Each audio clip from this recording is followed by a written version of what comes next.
Premium quality football shirts at an extremely affordable price. Sound good? If so, check out the sponsor of today's video, jerseyfifa.com.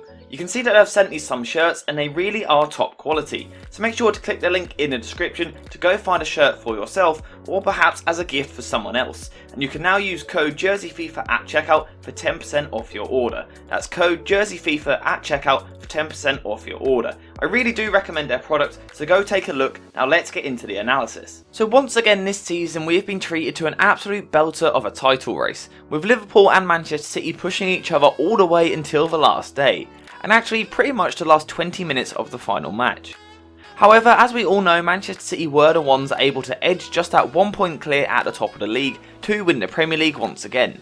So today we're going to be going through exactly how they done just that. So obviously one of the reasons for the success is the pure genius of Pep Guardiola, so we will be taking a look at his tactics shortly, but before that I want to have a look at some of the things that happened during the season. So it seems like a long time ago now, but Manchester City's first game of the season actually ended in defeat, as they had a tough game up against Spurs, which they struggled in and obviously eventually went on to lose the game 1-0. Despite this early loss, Manchester City quickly bounced back with back-to-back 5-0 victories over Norwich City and Arsenal, so any doubts over Manchester City's quality this year were quickly brushed aside as they showed their quality. Manchester City's positive form continued, although it was when we got to November that City really started to show their class, as they went on a 15 match streak where they were able to pick up 43 points out of a possible 45. One of the keys to this run of form was the pure quality in this Manchester City squad, and in particular the quality in depth that was available, and this allowed City to go on this massive win streak which made them favourites from quite early on. Despite the quality, there were still some hiccups to come for Manchester City, with a few draws and defeats since the turn of the year, which as a result closed the gap at the top of the table, leading to people saying that City had bottled it. To be honest, I think those claims were absolutely ludicrous. The gap that City had did certainly reduce, but that's because Liverpool had a few games in hand, and also these were some good teams that City were dropping points to. Fortunately for Manchester City, in between these slight blips of form they still had plenty of quality, with Gabriel Jesus hitting a good spell of form a couple of months ago, and his goals from the front came at a very important time. But let's be honest, the player that really stepped up was Kevin De Bruyne. I've said several times that he had a quiet time during the first half of the season, but in the last couple of months he has been nothing short of exceptional. Despite all of this brilliant work, Manchester City was still taken all the way to the last day, where they of course went 2-0 down to Aston Villa, and it looked like it was over, but City done what City do and scored 3 goals in less than 10 minutes. All of this was made possible by the genius of Pep Guardiola. People will always throw it in his face that he has spent a lot of money, but regardless he has got this Manchester City team playing some beautiful football and he deserves a lot of credit. Most of his brilliant football from Manchester City came in their usual 4-3-3 formation, although as the season progressed we saw them switching to a bit more of a 4-2-3-1 shape, with Bernardo playing in a double pivot. Whichever shape City have used, the approach has always been the same, with Guardiola wanting total ball control, which of course starts at the back, with the centre back splitting either side of the keeper to play out from the back. Having played out from the back, City then spent most of the first half of the season playing in a 2-3 shape, with the two fullbacks playing either side of Rodri in the middle third, allowing City to dominate possession of the ball. Teams did start to adjust to this as they managed to cut off passing lanes into the likes of Rodri, although City soon changed shape with one of the fullbacks dropping slightly deeper in order to change the passing angles. In either shape, with either role, the two Manchester City fullbacks have been brilliant all season long, with both Cancelo and Kyle Walker both being absolutely crucial, allowing City to take control and dominate pretty much every game. As a result, it has allowed Rodri to be brought into the game in the middle third, and in this area Rodri is another player that has played a crucial role in helping City to keep the ball at all times, thanks to his brilliant on-ball ability. Again, in either shape, one of the main things we've seen from City this season is the striker dropping slightly deeper into the midfield, allowing City to overload the centre of the pitch with this extra player now present. Now, the player playing this role has changed throughout the season, with Jesus, Sterling, Foden and Jack Grealish all having spells as the most advanced player, but whoever it has been, they have nearly always looked to drop off deeper. As a result of the so-called striker dropping deeper, it has then allowed the Manchester City midfielders to push further forward, with De Bruyne in particular being given the freedom to push forward from the midfield and into the final third.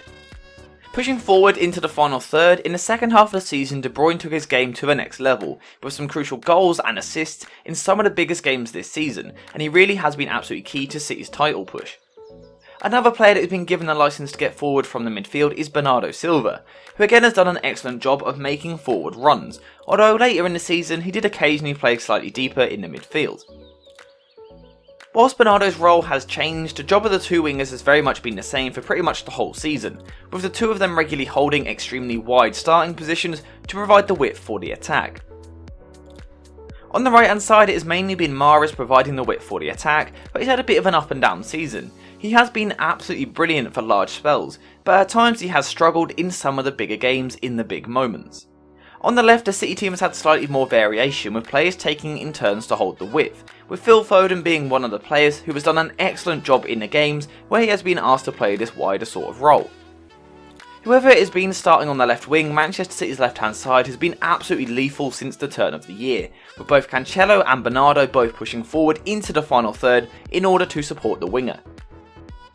As I said, City's left hand side has been absolutely deadly over the past couple of months, with brilliant link up down this side, allowing City to get into the box before then looking to cut the ball towards the edge for the finish. Probably the most impressive thing is that City have done all of this without using a traditional number 9. A lot has been made of this all season long, but obviously they won the league, so it clearly weren't too much of an issue for them.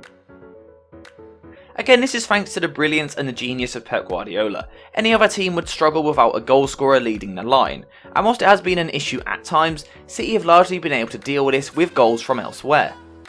One of the reasons that City have been able to cope is quite simply because they have a squad absolutely stacked with world class talents, and the technical ability of every single one of these players is clear of everyone else in the Premier League. This is so important for Guardiola's side, and it's the pure technical ability of these players which means they're able to take up these different positions and roles in the team. No matter where they play, they seem to continue to show their quality. As a result, Guardiola can use almost any combination of players from his squad, and he knows that 95% of the time they will still deliver, and it's this which has allowed City to dominate the ball and almost suffocate teams. Despite all the brilliance, there have been some question marks this season when City have dropped points, and Guardiola in particular has received criticism for seemingly refusing to bring players on from the bench when things aren't going well. The other question mark has been whether or not City have what it takes to get over the line. Especially in games where the opposition use a deep defence, there have been occasions when City have failed to break the opposition down. However, in the biggest moment of the season, City overcame both of these problems. Gundogan was brought on and City destroyed Aston Villa with 3 goals in a short amount of time for the win. It was almost a perfect way to silence the critics. Despite this, that game wasn't really a proper reflection of this Manchester City team this year. Even the fact that they conceded 2 goals was out of character, because for me City have been the best defence in the Premier League this season. The defence is of course helped by City's approach. City often looked to counter-press nice and high up the pitch to win the ball back, meaning that quite often the centre-backs were never really tested in their own half. Another player that has provided protection is Rodri. This year he has really taken his game to the next level both in and out of possession. He has protected that backline brilliantly this season and he has become somewhat underrated. Another player that has been underrated all season is Kyle Walker. His pace alone is so crucial to this Manchester City defence. His ability to recover almost gives City an extra life when it comes to defending the counter-attack. Despite this, the centre-backs have still been tested, and I know that there was a lot of concern amongst City fans when Ruben Dias picked up his injury, keeping him out for a few months, but City was still able to deal with this brilliantly. That is the benefit of having 3 world-class centre-backs. Laporte has been incredible all season long, but it's also been important that Stones has been able to come into the team and perform to a high standard when he has been needed. Again, this is the importance of squad depth. A lot of people talk about the depth on the wings etc, but the quality at centre-backs has been just as important this season, and it's allowed City to deal with any of the injury issues that they've faced. City have been overcoming adversity all season long, and no matter what the league has thrown at them, they just keep going. They haven't stopped. Yes, there have been occasional blips, but almost every time they bounce back. Whenever the pressure has been on, Manchester City have delivered. It almost seems dangerous to beat them at the moment, because every time they suffer, they seem to come back even bigger and better, and that has been the difference in the end this season. For me, that's why they deserve to win the Premier League. They've been relentless, they've defended remarkably well, and the whole time they've played beautiful football. The scary thing is they're not finished in the transfer window. We know Haaland is joining, but who else do you think will join? Let me know in the comments down below. What do they need? Who will they sign? Let me know your thoughts. Thank you guys for watching, and I'll see you in the next one.